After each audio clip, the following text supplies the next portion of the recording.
Kasih Yesus indah dalam hidupku, menghiasi hati dan jiwaku. Ku tak dapat hidup tanpa kasih-Mu, Tuhan. Halo, salam jumpa kembali bersama saya dalam renungan hari Minggu biasa pekan ketiga. Dan pada hari ini kita merayakan hari Minggu Sabda Allah. Dan hari ini juga merupakan hari ke-7 pekan doa sedunia.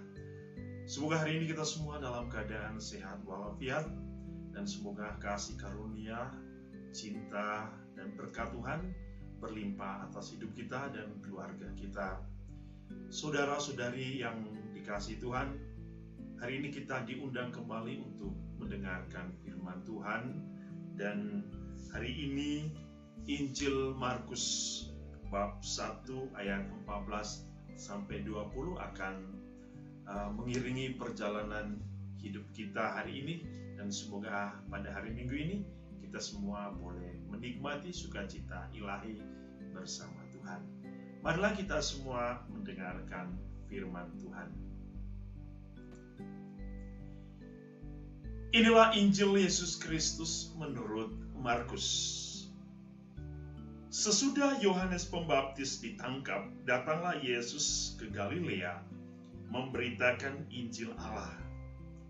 Yesus memberitakan, waktunya telah genap. Kerajaan Allah sudah dekat. Bertobatlah dan percayalah kepada Injil. Ketika Yesus sedang berjalan menyusur danau Galilea, ia melihat Simon dan Andreas, saudara Simon. Mereka sedang menebarkan jala di danau sebab mereka itu penjala ikan.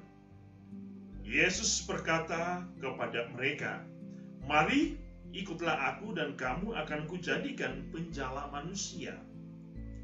Mereka pun segera meninggalkan jalannya dan mengikuti Yesus.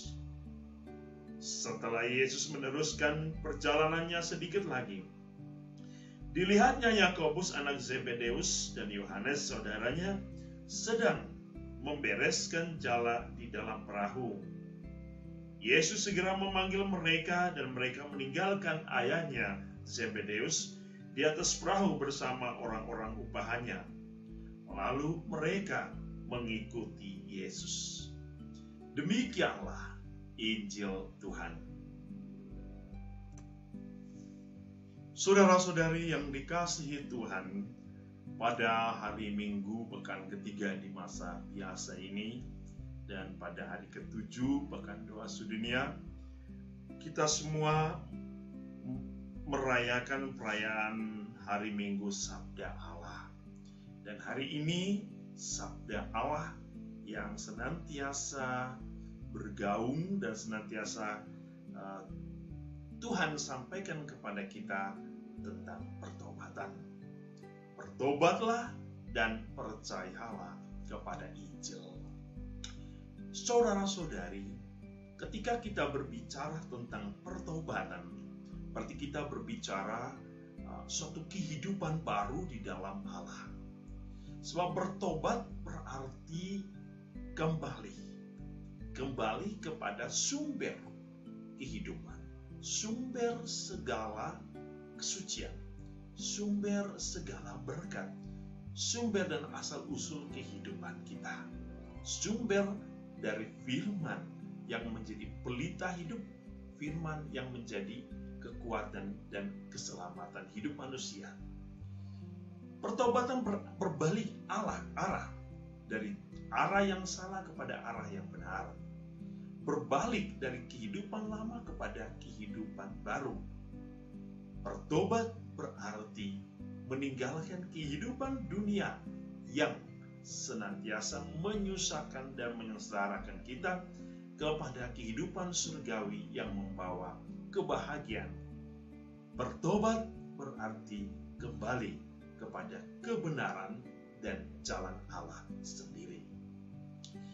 Dalam bacaan pertama hari ini, kita mendengar kisah Allah bernubuat kepada Nabi Yunus, agar Nabi Yunus pergi mewartakan pertobatan kepada orang-orang Niniwe. Apa makna pertobatan orang Niniwe? Pertobatan orang Niniwe adalah proses untuk kembali kepada Allah, untuk kembali menyerahkan diri kepada Allah sebagai sumber kekuatan hidup orang Niniwe. Ketika Nabi Yunus memberitakan tentang pertobatan, orang Niniwe membuka hati mereka, membuka pikiran mereka, membuka jiwa mereka, membuka hati mereka, hidup mereka kembali kepada Allah sebagai sumber kebenaran dan keselamatan. Sebab jikalau tidak, Allah akan menurunkan hukuman bagi orang-orang Niniwe. Sehingga pertobatan dalam bacaan pertama yang kita dengar hari ini, yaitu kembali kepada sumber keselamatan, kembali kepada sumber kehidupan yang sejati. Dan itulah yang diwartakan oleh Nabi Yunus. Pertobatan yang kita dengar juga dalam bacaan kedua dari surat pertama Rasul Paulus kepada jemaat di Korintus, bahwa Allah memanggil semua orang untuk bertobat. Ia memanggil orang Niniwe, Ia memanggil orang-orang di Korintus, Ia memanggil orang-orang yang sedang menjala ikan, Petrus, Simon, atau Andreas, siapapun namanya, semua dipanggil.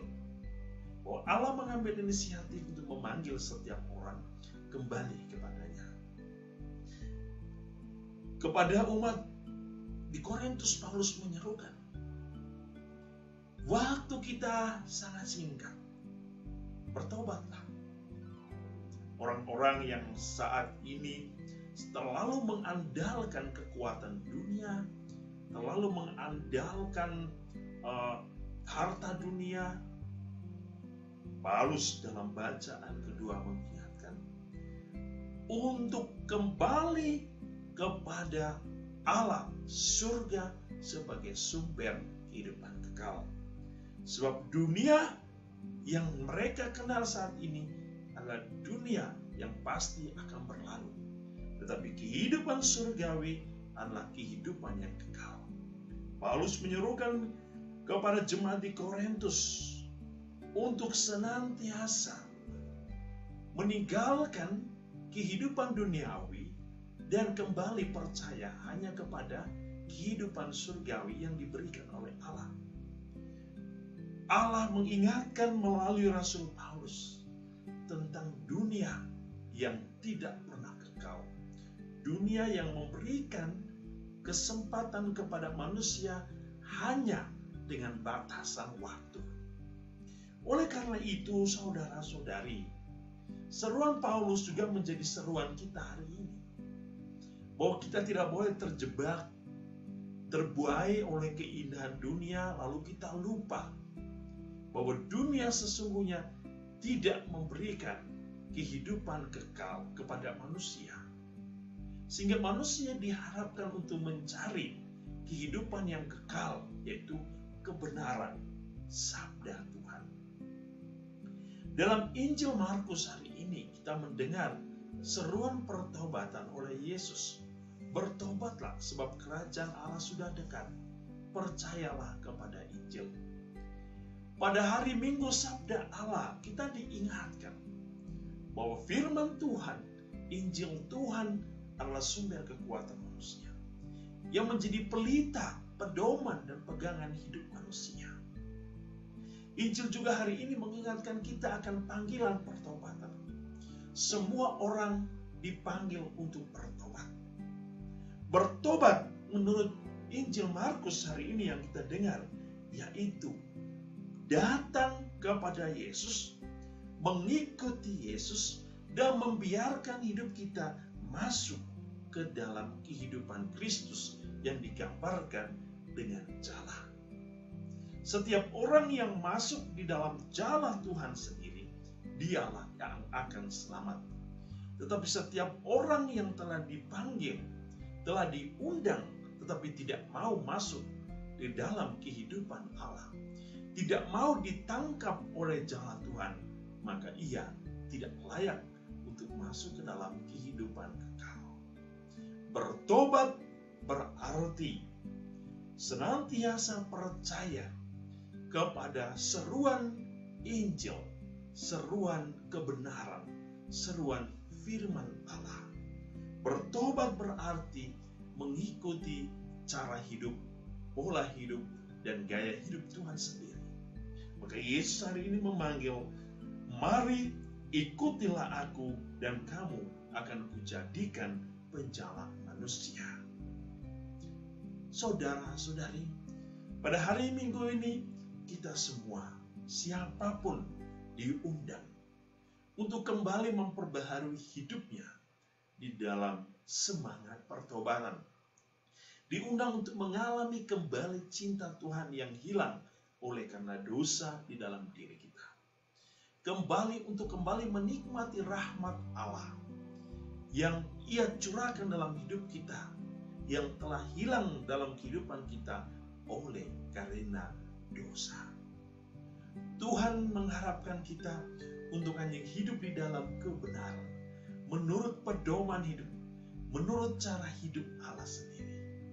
Semoga seruan pertobatan hari ini mengingatkan kita semua bahwa hidup di dunia adalah hidup yang hanya sementara. Mari carilah kehidupan yang kekal, kehidupan yang tidak pernah akan berakhir, yaitu kehidupan di dalam Tuhan sendiri, kehidupan yang membawa kita kepada kedamaian di surga. Tuhan Yesus memberkati kita hari ini pada hari Minggu biasa pekan ketiga. Semoga kasih karunia Allah menyertai kita dalam berkat-Nya yang berlimpah. Dalam nama Bapa dan Putra dan Roh Kudus. Amin.